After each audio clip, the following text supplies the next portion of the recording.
It's now my pleasure to introduce our next segment, which will explore a topic that is of tremendous importance to the future of British Columbia, not just from an economic opportunity or perspective, but from the perspective of how we close social and economic gaps between Indigenous and non-Indigenous people living in British Columbia and in Canada.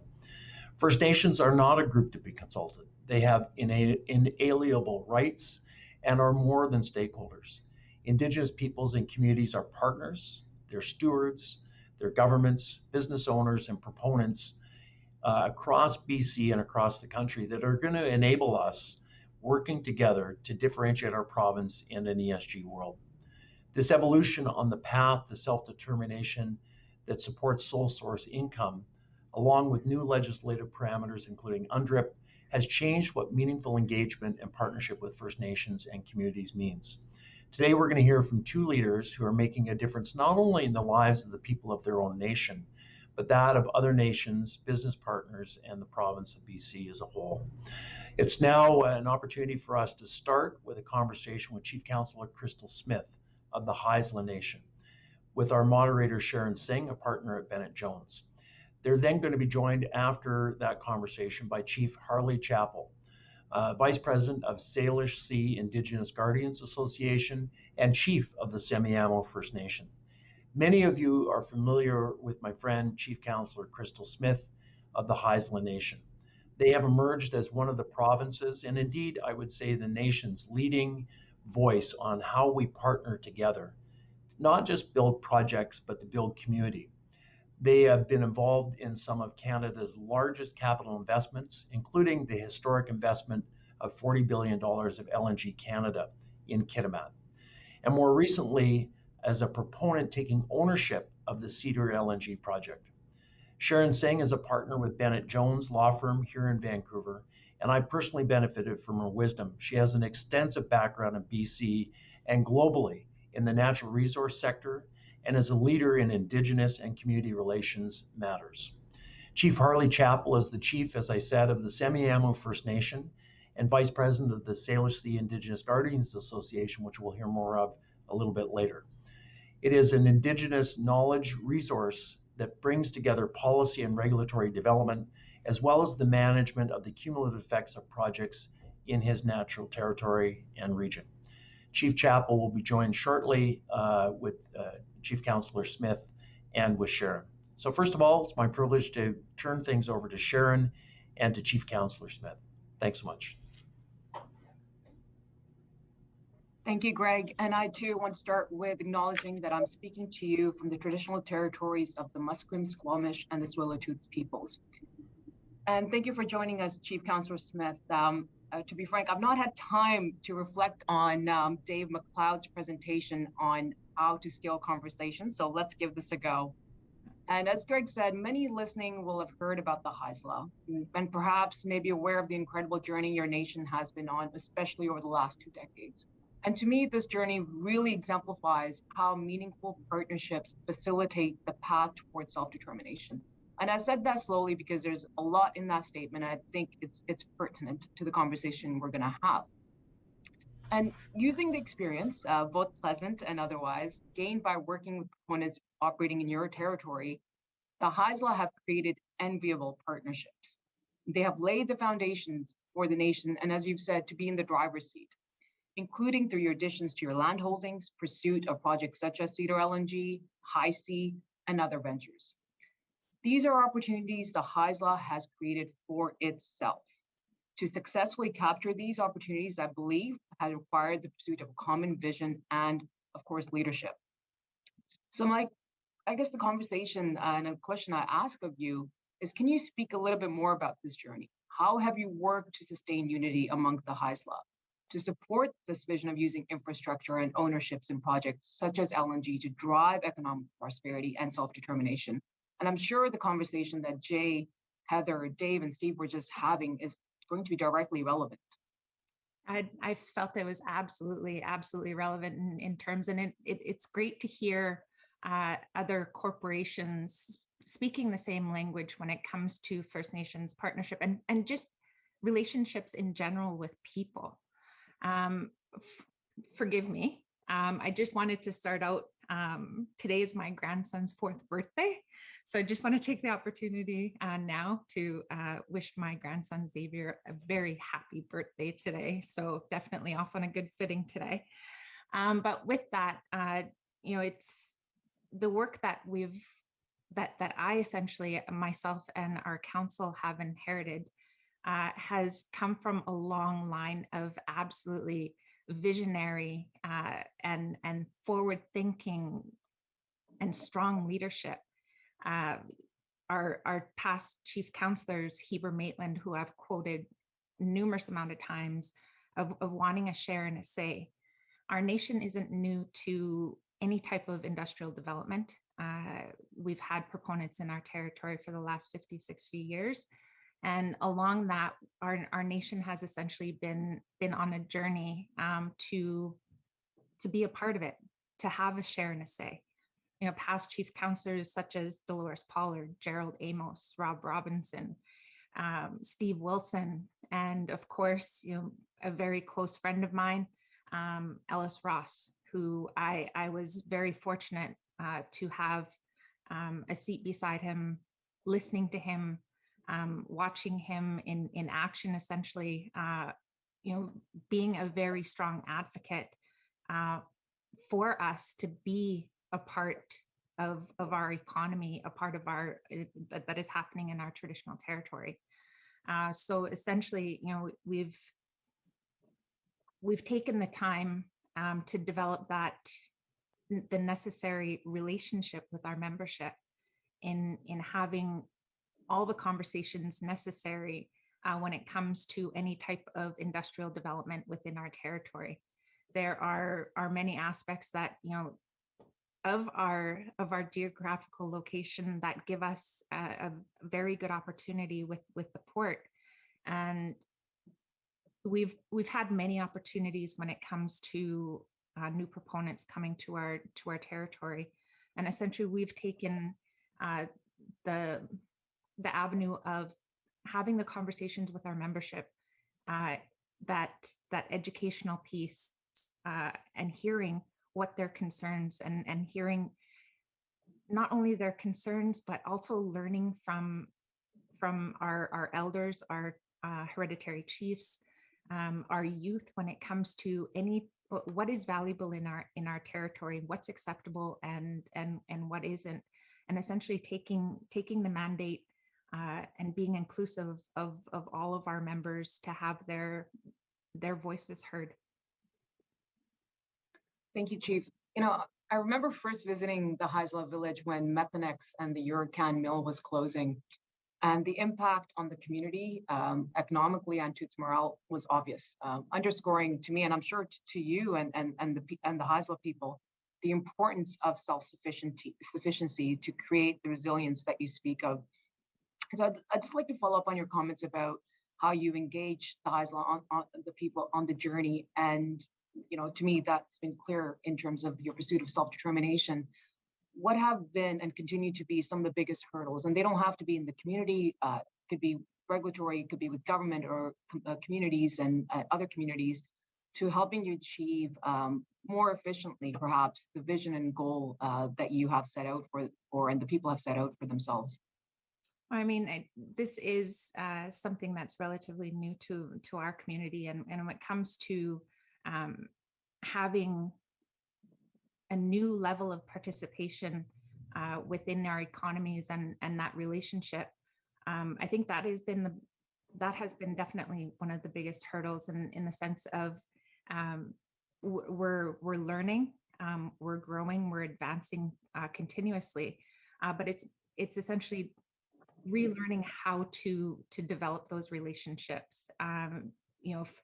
I'd spoken about the industries being in our territory for the last 50, 60 years. And essentially our leadership at the time did not have a seat at the table. We weren't able to have legal representation at those tables. Unfortunately, those industries had a huge impact in our territories when it comes to our cultural ties to our lands, specifically speaking of our Ulakan running in our river. And it's essentially having our voices and being able to fit in to a puzzle that has been essentially existing since time immemorial of economies being developed. So I think that has been one of the biggest hurdles. I mean, we are definitely advancing and learning, taking pieces of what has happened to our previous leaders and ensuring that it doesn't happen as we progress. And before I bring on Chief Chappell, I just want to pivot to your new role, relatively new role as a proponent of Cedar LNG. And given the series is about meaningful discussions with people and communities, how do you define meaningful engagement with, for example, the Haisla people, other Indigenous nations and local communities? And here I'm not talking about just, those that are required in the Impact Assessment Act, for instance, but you personally, how do you define that? And perhaps in answering that, you can reflect on your experience interacting with companies such as Rio Tinto, LNG Canada, and others that well or could have done better, that you would like to do better, and what lessons do you take from as terms of best practices from these companies that you're now using as a project proponent? I think the meaningful and community engagement are rooted in deep, meaningful relationships and those connections that we have, not only to our neighboring First Nations communities, but to our region in general. In learning and progressing, what has definitely stuck out in regards to when our nation first started experiencing industrial development in our territory is learning to only say and to say what you mean and to follow through on what you say you are gonna do. The transformation of our relationship with LNG Canada, their connections to our community and developing those close connections, not just with our leadership, not just with the decision makers in our community, but they've developed the relationships in community with membership at levels that has never been seen within our territory before. It's building the connections and having the shared vision. And I think the one thing that stands out the most to me is we are all people. We all want a successful life. We all want to be able to look after our families, whether it be today or tomorrow. And we just want that living, a quality of living that is comfortable. And as long as we align and share those common goals, we can definitely make and have successful projects such as LNG Canada, and definitely working towards having that same success with Cedar LNG. Reminds me of the age-old adage of treat others like you would like to be treated. My grandmother used to say that constantly to me. And my mom said that to me and a lot more. This one I try to listen to, though. She also tells me not to microwave my foods, but I still don't listen. Chief Chappell, thank you for turning on your video, and thank you for taking out the time out of your council meeting to join us today. You've heard Chief Councillor Smith speak about Haisla's journey from responding to proponents to leading the conversation. And I think that has direct relevance to your experiences. You've spoken about, at a minimum, being included in the conversation when decisions are being made on areas where you have and your nation has rights, not just title. Because those rights, as you said, come with responsibilities, and that are integral to the longevity of your community, that are integral to your leadership of the community. You've also spoken before about, and I say this because I've listened to you before, about how to make informed decisions. And for that, you need the right information to have the right conversations, especially in the context of environmental and impact assessments. So laying that foundation for you, I'd love for you to tell the audience that maybe not as familiar with SIGA, what is your vision for SIGA? What is it? How does it address some of those gaps that you've previously highlighted that exist in project development processes? And how can SIGA and its future help to make more sustainable, informed, and shared decision making? First off, good morning, everybody. To the topic that was asked, as I was listening to the moderator, one little, and excuse me if it's louder out here, I just step outside for my council meeting. Good thing it's sunny. But, really one of the things that really struck me was we are not just stakeholders. We are much more through our Aboriginal rights and title, and especially here where we're located in the Lower Mainland, Metro Vancouver area. So many of the reserves are extremely small, and ours in particular, and the opportunities that we take off reserve. There's this real disconnect, I think, between industry and government to our opportunities that come for communities on reserve, and then what is our expectation and responsibility off reserve in the greater traditional territory. And for myself and through SIGA, really our role and our responsibility is to bridge the gap between the disconnect of industry and governments and First Nation. Really to start bridging that gap. What does that look like? How do we go about doing that? How do we engage in those conversations? How do we have meaningful partnerships and relationships moving forward? For us at SIGA, we really took the stance that we've seen other nations in the Metro Vancouver area have a process that was their own. It was their own process. It was their own bar, if you will. This is the bar we're going to set. And these are the requirements and expectations that we have to fit within those parameters of doing work within our territory.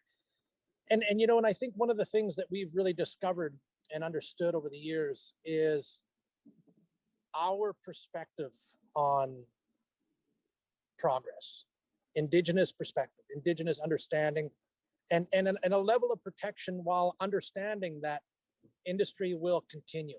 So where is, again, going back to that balance and finding a sense of balance, because we live in a very different world now. We as urbanized communities, it's a different perspective now. And I won't say our historic perspective is obsolete or anything at this point, but we have to find ways, as the moderator mentioned, opportunities through off-reserve economic partnerships, off-reserve environmental impact assessments to that directly impact our nation. So really being creative and being opportunistic to be able to find those avenues to bring own source incomes back into the community, while at the same time having our inherent right of protecting our traditional territories. So again, it's a balance. We understand in our territory here with several different port locations here in the Metro Vancouver area, what are we doing as nations to protect our waterways? So that's number one. And then as well, how are we working with industry and governments from our own lands, which is very, very important, because as we move through this process with SIGA, we've really started to understand the gaps in information that nations are collecting, or collecting information that might not fit with us in particular, and our responsibilities, our important aspects of what we need to protect here. For SIGA, we've targeted a few very simple aspects, and that's traditional food sources. How do we maintain traditional food sources within our territory with all the industrialization that happens in our front yards? So it is trying to find creative solutions. And then as well, it's setting that benchmark, both for government and for industry, to say, this is what we will accept. It brings clarity to industry. In my perspective, it brings clarity to industry to say, if we're going to do work in this territory, these are the parameters that we'll work within, regardless of provincial or federal mandates. For us as nations to agree and in the best case scenario to be part of the economic opportunities. But really for us, that first and foremost is setting a foundation for us as communities to say, here we are, we're not going anywhere. We know that. As DRIPA legislation unfolds here in this province, I think one of the things that we all struggle with is I think there's a real perception that we will have this template. This is DRIPA. This is how this legislation will unfold. Where it's not, it will be different for every nation. It'll be different in every region. And how do we start to work that? Reconciliation is a process. And I really appreciate the chief's comments in speaking about relationship, because I feel that's where the disconnect has been most. I feel that relationship or lack thereof is part of the struggle that we're in building and developing and finding a new way of doing work within our territory with the proponents that are making their way into our communities and our traditional territories. Thank you, Chief Chappell. And just for those that may not be abundantly familiar with DRIPA, is the Declaration of the Rights of Indigenous Peoples Act, right. And it's essentially the implementation of UNDRIP, not to use another acronym, but the United Nations Declaration of the Rights of Indigenous Peoples in BC. Chief Chappell, as I reflect on your words, and this is for both of you, it's meant to be a conversation, but perhaps I'll start with you. The commitment of the federal and the British Columbia government in the 10 principles comes to mind, which is involving Indigenous people in the effective decision-making and governance on what's collectively called a shared home.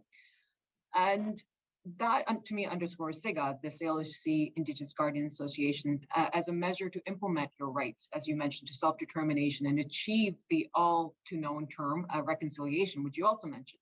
So let me ask both of you, what does economic reconciliation, economic, procedural, regulatory, what does that mean to you?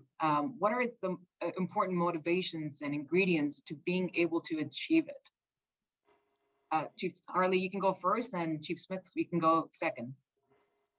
As I sit here on a patio and I look across our reserve to the municipality of White Rock in South Surrey, here's a prime example. I look across the street and I see $1 million homes, right? I can throw a rock and hit one. Well, I won't do that, but I could. Thank you. But, and that to me is that disconnect. We've just lifted our community off a boil water advisory in March. So economic reconciliation is, we very much need to be a part of industrialization, development, progress here within our traditional territory.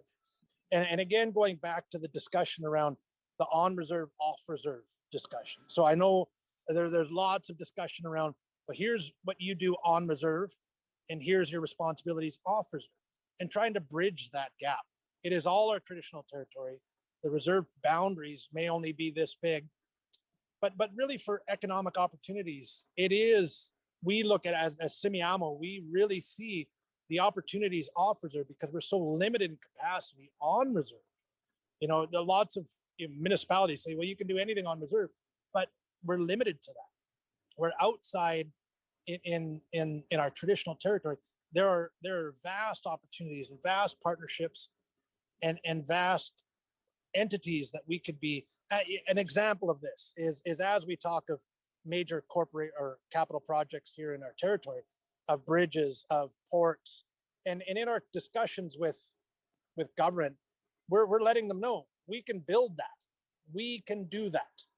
And they say, I know, right, respectfully so, I've heard snickers in those discussions. You can't do that. Well, we can't, as the 100 First Nations that we have on this reserve, we can't. But through partnerships, through relationship building, we can be part of those buildings, of those opportunities, and ultimately bring back. And the other disconnect that happens is there's this facade that happens out there that the federal government will support First Nations in everything they want to do on reserve, which is not the reality. We are a small nation. Our opportunities that off reserve that bring income back, whether that's employment, whether that's partnership, whether that's just economic opportunities through partnerships, we bring that back onto reserve so we can better the lives of our community members. Ultimately, at the end of the day, our goal and our responsibility as leaders is to better the life while maintaining our integrity to the protection that our elders laid out for us. So really, I don't want to say wearing two hats, because I don't like thinking that. I like thinking this is our hat that we're wearing, and we're just showing the world this is our hat. And we are in both worlds, and we're very, very involved and excited to be part of. I hear of legacy building all the time. That's a nice little tone that's thrown around. And I said, okay, great. If we want legacy building, we want this whole project. We want to own this project. We, similar to what our relatives in the north are doing. We want to be that's in my eyes is legacy building, being part of the future of what we call British Columbia and Canada. I'll leave it there for now. Chief Smith, I'm sure you've been, and the community has heard, no, you can't do that many times over. So what are your, and I stole this question actually from one of your council members. So what does economic reconciliation look like to you? Is that for me? Yes. There is everything that the chief just got through explaining. I mean, that literally sums it up. From a Haisla perspective, economic reconciliation is our project Cedar LNG. We've gone from spectators in our territories, and most First Nations communities have, to participants and to ownership. That has definitely been a journey in itself for our nation. We strive for better. We constantly are, every decision that we make is with the best interest of our people. Rising and improving the standard of living of our community members, regardless. And he brings up a great point when we're talking about on reserve and off reserve. For far too many years, our leaderships have been essentially dictated to a boundary for our membership, and not all of our membership reside within those boundaries. Being able to, for the first time in our nation's history, being able to extend the same level of programs and services and continuously striving for that. That is economic reconciliation, is essentially us being able to take and find the balance of economic opportunities within our territory, finding that balance with the care of our lands and our traditional territory, and balancing with trying to improve the quality of lives of our membership, to drop the rates of suicide, to improve the rates of graduates, improve the lives of our youth, and our entire membership and our elders,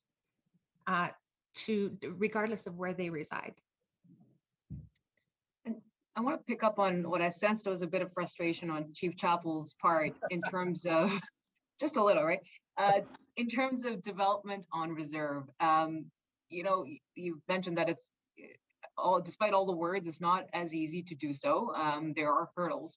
So let me ask, what steps can companies, governments, individuals take to help so that you have a Cedar LNG? Because to me, Cedar LNG is not just a project that's important to the Haisla. It's creating prosperity for all Canadians. And so, and Mark Podlasky and others have mentioned how difficult it is to get Indigenous-owned projects off the ground, make them more bankable. So what are some of those steps that governments can take that would assist to alleviate to some degree your frustration? I have a really quick one, and we as Semiahmoo proposed it to our neighboring municipalities, to the province, to the feds, and that's Aboriginal procurement policy. Aboriginal procurement policy, and meaningful. One of the struggles that happen, and this may be known, it may not be known, is as we work through consultation process on projects within our territory, the opportunities and the offers that come through that are minimal to none. So when we really talk about Aboriginal partnerships and Aboriginal inclusion, it needs to be meaningful. It needs to be, I always kind of use the analogy, instead of the scraps off the table, which we've been, and we as nations are scrambling for, because, we struggle in community. So really being able to raise that bar from, we are not just a small aspect of this job. We want to be a major piece, and Aboriginal procurement at all levels is, and invoking that in policy is a good start. I won't say it's the cure-all, but it's definitely an opportunity that we can engage in that. We've had several discussions around that on any size project within our territory. We're saying, City of Surrey, we should have an Indigenous procurement policy developed between the nation and the municipality, just so that we're working together. And I think and I'm talking smaller scale, because I think there's an apprehension of what does this even look like? And I think everybody's waiting. And as I was speaking to the DRIPA legislation here in province, I think everybody's kind of waiting to see what does that look like. But I don't see it engaging in that relationship. I don't think it has meaningful process to how can we be doing things outside the box? How can we be doing things outside of the norm? As Chief was speaking, and thinking of the reserve, as I sit here and look at the boundary of our reserve, our grandparents were in the era of having passes to be able to leave reserve. And now we're talking about economic opportunities off reserve within our traditional territory. So we're moving very quick, and we're, I'll be honest, we're figuring this out as we go. We're our feet are in the ground. We see all the opportunities that are out there within our territory. And for us as nations, it's really just grasping those opportunities through partnerships, through engagement, and having those opportunities come back for the community members to feel.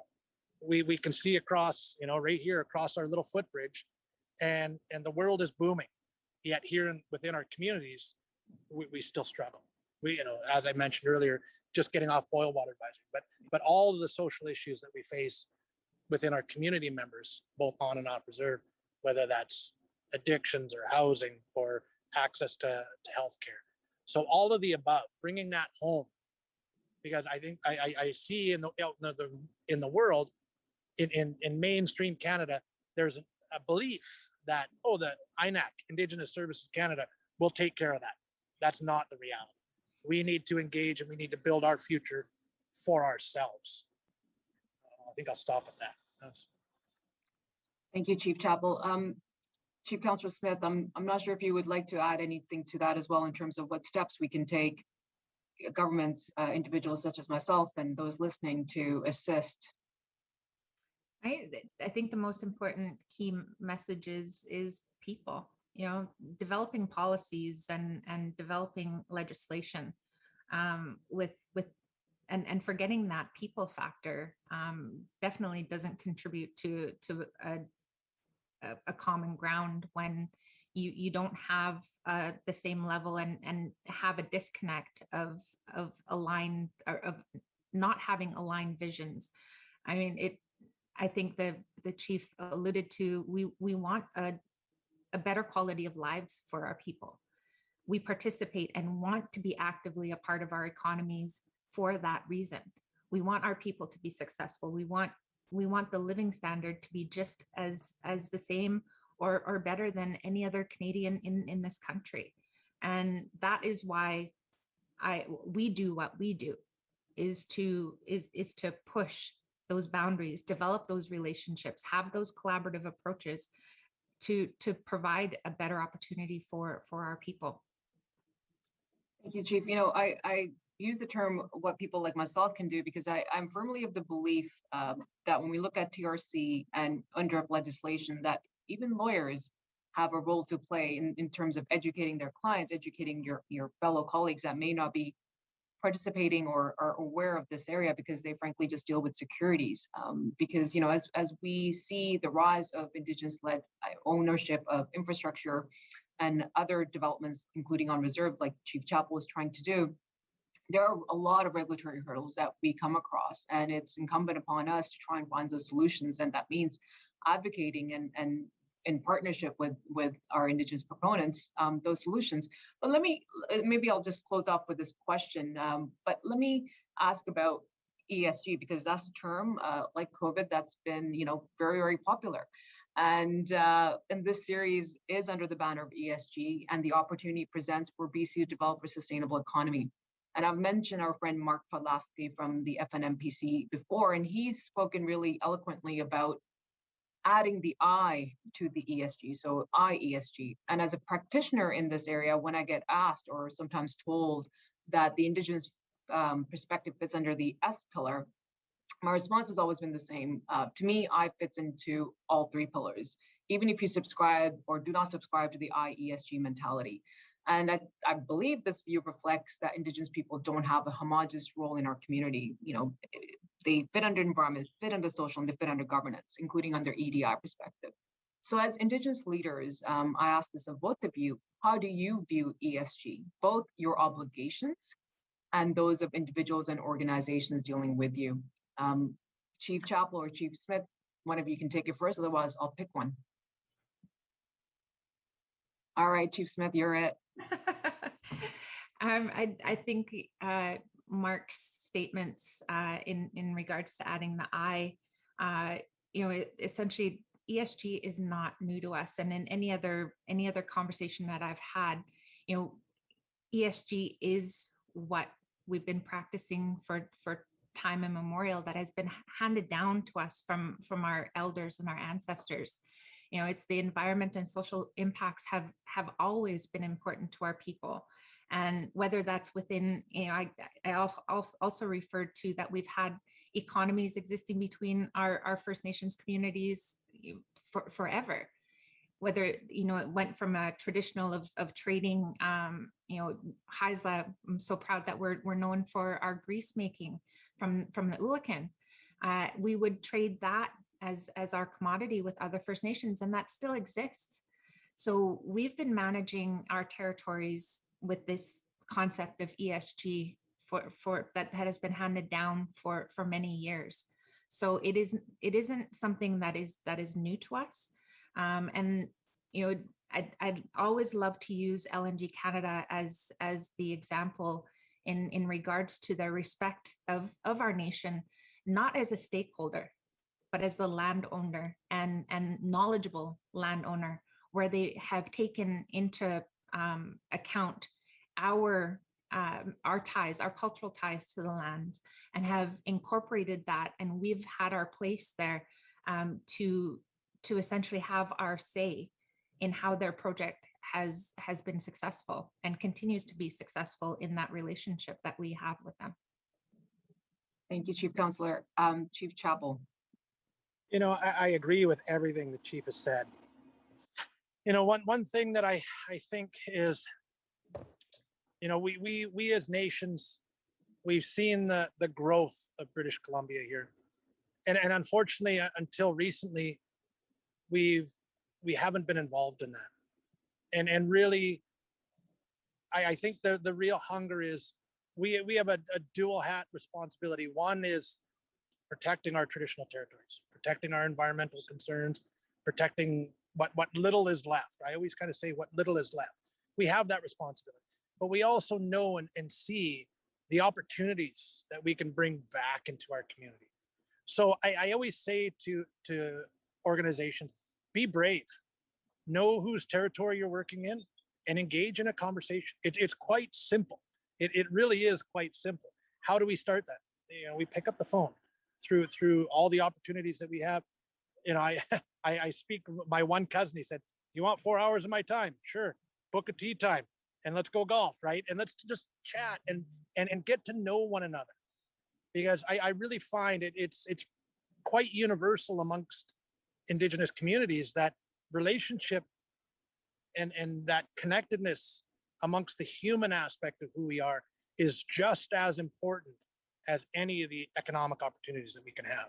When we build those true, meaningful partnerships and relationships, good things happen.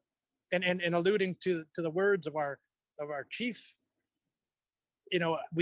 historically we had all these systems in place. Unfortunately, over the years we've disconnected, or we've lost those relationships with those, and now we're finding new footing to be able to move forward into a new generation, because we know that progress won't stop right across that bridge. It won't. It's not going to stop. So how do we be part of the future of our province? How do we be part of the future of our country, as opposed to what our chief said, just, those First Nations are kind of just over there. So I think that's a big piece, is building that relationship and having that time to really understand what our needs are, and how we will find the balance in those.